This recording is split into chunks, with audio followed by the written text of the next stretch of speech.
Oluvannyuma lw'okumaliriza okulonda bassentebe ba disitulikiti wamu ne bakkansala wabaddewo katemba oluvannyuma lwa sipiika w'eggombolola y'e Kyankwanzi okubuzaawo empapula ez'okulangirira abeesimbyewo n'azisuula mu nsiko.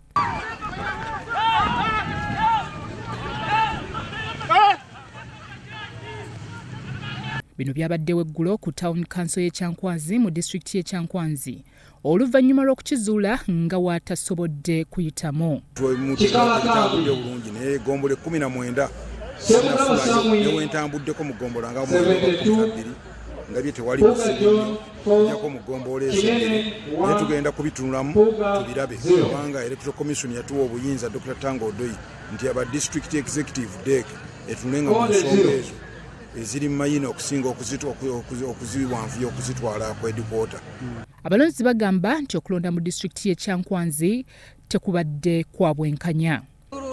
Babushisha abokuba meya yakyeraha kuyatandika nahikaha kuyanareba abantu bamwebesa abarikushomba abantu kuyara enamba yaba mpango yacoma ku bantu bashoma omuhingi amuzibira amubuza emyaka ye hata naitwa abarisa twacoma twakiragaho bwabadde agenda kuyingira mu kaguwa bamubuuza olina emyaka emeka oviira wa leeta ennanga muntu ate ng'omulunzi bw'aba musoma wali ng'ayingira buyingizi nga tebamubuuza nga ye meeya alina invitation y'okugamba nti akalulu takalina mu balunzi.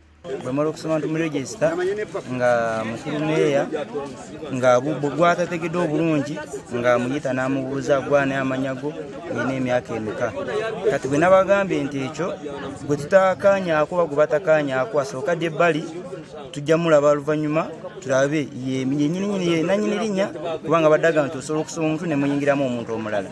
Ne ngamba gwatategeera oba gwe batakaanyaako asooka dde ebbali tukole ku balala then bali tubalabe oluvannyuma. Kati abantu abamu ne bagaana ne bagamba bwe baba nga tebakkiriza eby'okubuuza abantu amannya babiveeko. Frank Mwebesa, kansala ku ggombolola y'e Kyankwanzi, agamba nti kyewuunyisizza okulaba nga abakulembeze abali waggulu ate beenyigidde mu kalulu kano kyere. Nga tebazeemu polling station olw'okuba polling station omwami Kakulu wabadde nga talina buwagizi zonna baziremeseza okulonda polling station 2 ebiroboka na wano ekyabizwera baziremeseza okulonda n'olwekyo nga tebazeemu polling station zino netufuna obwenkanya olw'okuba akalulu katwala ssente mpitirivu olw'okuba abantu bateeka mu transport kujja kuva gye bali.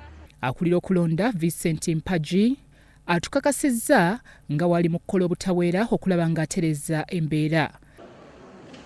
Kinene Leopold 1, Mpuga John 2, Semugaba 44, Konde 0,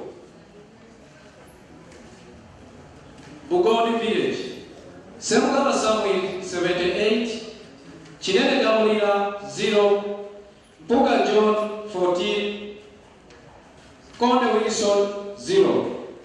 Akwatiddwa atwaliddwa ku poliisi y'e Kyankwanzi. Byayisingoma David ku Rasalt TV Omunnyo.